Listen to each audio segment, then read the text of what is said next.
Dostlar salam, mən Nigar Rzayeva və bugünkü videomuzda sizinlə birlikdə bitmiş zamanlarla tanış olacağıq və biliriksə də təkrar edəcəyik. Belə ki, bitmiş zamanlara biz ingilis dilində perfect tense forms deyəcəyik. Belə ki, bitmiş zamanlar özləri də 3 müxtəlif zaman dilimində istifadə oluna bilir. Bunlar indiki, keçmiş və gələcəkdir.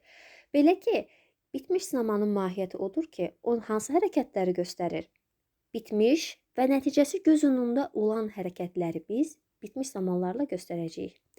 İndi isə gəlin hissə tanış olaq görək ki, indiki bitmiş zaman hansıdır, keçmiş bitmiş zaman hansıdır və gələcək bitmiş zaman hansıdır. Elə ilk başlayırıq indiki bitmiş zamana. İndiki bitmiş zamanı biz ingilis dilində present perfect tense deyəcəyik. Belə ki, bu zamanları öyrənərkən sizdən ən çox tələb edəcəyim 3 məqam var. Bunlar hansılardır? Birincisi, bu zamanların tərcümələridir. Hansı zamanı biz cümlədə tərcümə edəndə necə deyəcəyik? Buna mütləq şəkildə fikir verməlisiniz. Daha sonra bu zamanların quruluşu necədir? Yəni onları necə yaradırıq? Mütləq şəkildə bir formula kimi onları əzbərləməyə çalışaq. Və son olaraq da zaman zərfləri ən çox diqqət yetirməli olduğumuz 3 məqamdan sonuncusudur. Ki, zamanlarla qarşılaşanda testlərdə olsun və yaxud da esselərdə filan rahatlıqla öhdəsindən gələ bilək. Beləliklə, indiki bitmiş zamanın quruluşu necədir? Yəni, onu necə yaradırıq? Have, has, plus verb 3 və yaxud da ki, participle to da deyə bilərik. Yəni ki, have, has seçirdik. Bunlar nəyə görə idi? Əgər ki, 3-cü şəxsin təkində idisə, bu zaman has, yerdə qalan şəxslərdə isə have-dən istifadə edəcəkdik. Və xəbərin digər hissəsini təşkil edən feilimizi də seçəndə baxacaqdıq ki, bu qaydalıdır, yoxsa qaydasızdır. Qaydalı feillər bilirəm ki, necə idi? İdi ilə düzəlirdi, düzdür? Study, studied, məsəl üçün. Amma bir də var idi, kökdən dəyişənlər, məsəl üçün, hansıları deyə bilərdik? Drink, drank, drunk və yaxud da ki, bir çoxlarınızın sevdiyi cut, cut, cut və s. Bunları mütləq şəkildə təkrar eləyin, çünki xüsusilə bitmiş zamanlarda qaydalı qaydasız feillər bizə çox, amma çox vacibdir. Gəlin indi bir neçə nümunə ilə tanış olaq. Tutaq ki, I have lost my keys. Deyir ki, mən açarlarımı itirmişəm. Keçmişdə nə zamansa itiribdi və hələ də tapa bilməyibdi. Deməli, bir baxma deyə bilərik ki, indiki bitmiş zamanla bağlı da keçmişdə baş veribdi hərəkət və nəticəsi indiyə qədər davam edib və göz önündədir. Bu tipdə hərəkətləri biz göstərmək üçün indiki bitmiş zamandan istifadə edə bilərik. Və yaxud da ki, digər bir nümunəyə baxaq. She has visited Paris. O, Fransaya səyahət edibdi.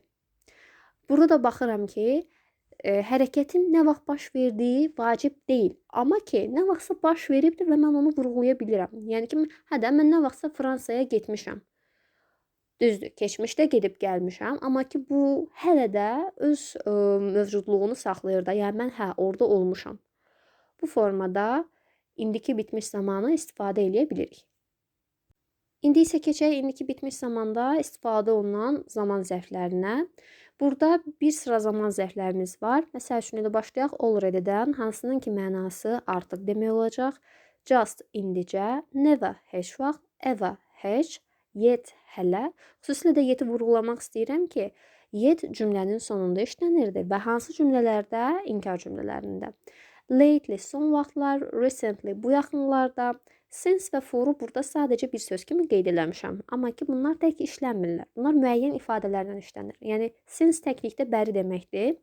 Məsəl üçün, since January, yanvardan bəri. Since last week və yaxud da ki, since your birthday, yəni ki, dünəndən bəri, sənin ad günündən bəri və s. müxtəlif formalarda biz since istifadə edə bilirik.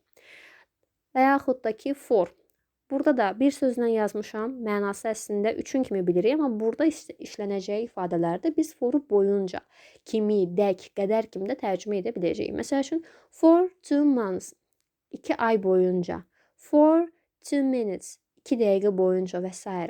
Belə nümunələr çəkə bilərik. Daha sonra before, əvvəl, this week, bu həftə və yaxud da ki, this month, this year, bu formalarda da işlədə bilərik. Və son olaraq, today, bugün. Bugün də işlətməyimiz təsadüfi deyil, çünki indiki bitmiş zamandan danışırıq. For və since haqqında qısa formada danışdıq, amma çox istərdim ki, onlar arasındakı fərqləri öyrənib daha dərindən bir nəzər salardıq. Belə ki, for hərəkətin ümumi olaraq nə qədər müddət baş verdiyini, baş tutacağını göstərirsə, since hərəkətin nə vaxtdan bəri başladığını göstərir. Məsəl üçün, we have studied maths for 10 years. Yəni ki, biz 10 ildir ki, riyaziyyat oxumuşuq. 10 il boyunca riyaziyyat oxumuşuq. Amma since-lə desəydik ki, since 2015, onda olacaqdı ki, biz 2015-dən bəri riyaziyyat oxumuşuq. Burada artıq since-lə forun fərqini bildik, düzdürmü? Since başlanğıc anını bildirir, for isə ümumi müddəti bildirir. Həmçinin bunlara sual verərkən, yəni zamanı soruşursan da nə qədər vaxt, nə qədər, yəni nə vaxtdan bəri, artıq əgər ki forludursa cümləmiz, how long-la sual verəcəyik ki, hə, nə qədər müddət sən riyaziyyat oxumusan? How long have we studied maths? Cavabında artıq for 10 years formatında biz cavab verməliyik. Amma ki, cümlədə əgər since olsaydı ki, hə, since 2015, onda biz sualı since when ilə verəcəkdik. Belə olacaqdı ki, since when have we studied maths? Bu formada biz sualımızı qoymuş oluruq. Bir qayda olaraq da yadınızda saxlayın ki, bitmiş zamanlarda əsla, amma əsla biz venli sual cümlələrindən istifadə edə bilmirik. Məsəl üçün, when have we studied maths? Bu formada sual görsəniz səhvdir. Xüsusilə də testlərdə işləyəndə görəcəksiniz. Belə variantları görən kimi üstündən xətt çəkəcəyik. Biz burada hansı suallardan istifadə elədik? How long və since when. Beləliklə keçid alırıq keçmiş, bitmiş zaman formalarına. Burada tərcümə edərkən fikir verməliyik ki, bitmiş varsa mütləq şəkildə mış, miş, muş, müş olacaq. Keçmiş də varsa d, di, du, dü. İndi gələk, baxaq görək ki, bəs bunun quruluşu necədir? Düzəltmək üçün bizə lazımdır bir dənə had, bir də ki, participle to. Eynən bayaq dediyimiz kimi, yəni qaydalı, qaydasız feillər söhbətindən istifadə edəcəyik. Mütləq şəkildə onları təkrarlayın. Deməli, istifadə hallarından bir iki dənə nümunəyə baxaq. When I arrived, she had left. Yəni ki, keçmişdə iki hadisə baş veribdi və onlardan birini istifadə eləmək üçün istifadə edə bilirik ki, hə, mən gələndə o artıq getmişdi. Xüsusilə də indi növbəti slaydlarda biz keçmiş sadə və keçmiş bitmişin fərqini görəndə bu sizə daha da aydın olacaq ki, aha, bunlar arasındakı əlaqə necədir? Növbəti cümləmizə baxaq da ki, keçmişdə bir hadisədən əvvəl tamamlanmış hərəkətləri ifadə eləmək istəyiriksə, yenə keçmiş bitmiş zamanımızdan istifadə edə bilirik. He had finished the report before the meeting started. Deməli, görüş başlamamışdan əvvəl o reportu bitirmişdi. Bu formada bir nümunə də deyə bilirik. Digər bir vacib məqam zaman zərfləri. Deməli, burada hansı zaman zərfləri ilə rastlaşa bilərik? Məsəl üçün, by 9 o'clock yesterday, yəni ki, dünən saat 9-a kimi. Və yaxud da by that time yesterday, dünən o vaxta kimi. By Monday, bazar ertəsinə kimi. By September, sentyabra kimi. Və yaxud da ki, by the end of the year, yəni ki, ilin sonuna kimi. Bu zaman zərflərini biz cümlənin sonunda işlədib, keçmiş, bitmiş zamanımızı quraşdıra bilərik.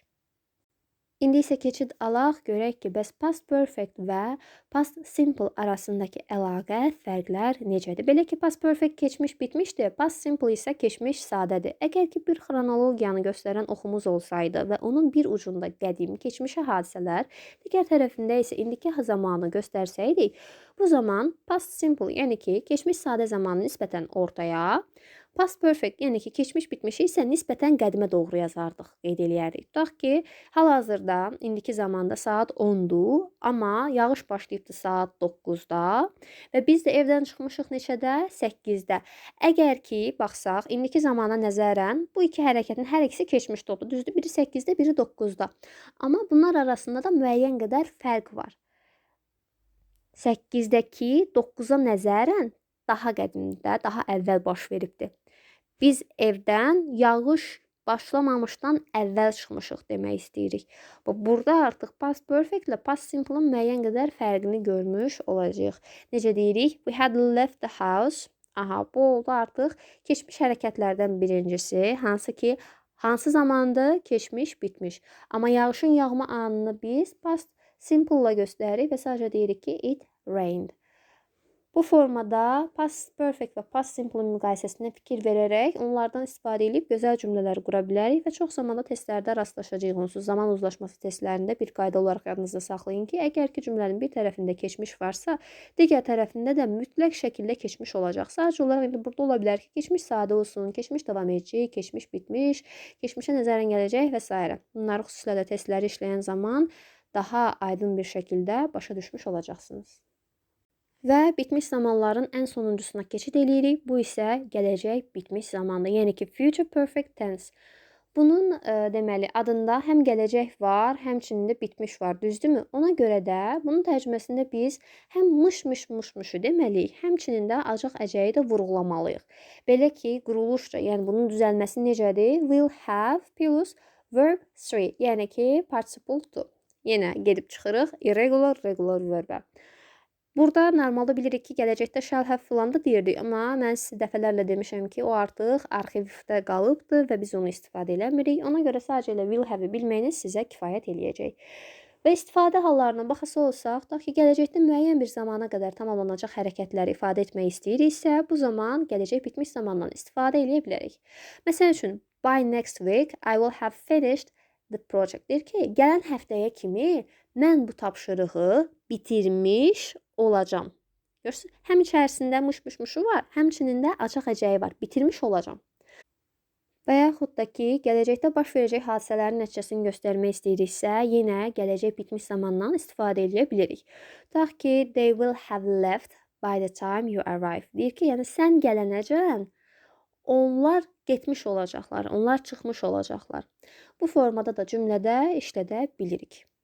Və son olaraq gələcək bitmiş zamanında zaman zərflərinə baxası olsaq, by 9 o'clock tomorrow, yəni ki, sabah saat 9-a kimi, by this time tomorrow, sabah bu vaxta kimi, by Monday, bazar ertəsinə kimi, by September, sentyabra kimi və son olaraq by the end of the year, ilin sonuna kimi. Əslində bayaqları keçmiş bitmişdə də by the end of the year-ni istifadə eləmişdik və gələcək üçün də deyə bilirik. Sadəcə bu bilirsiniz necədir?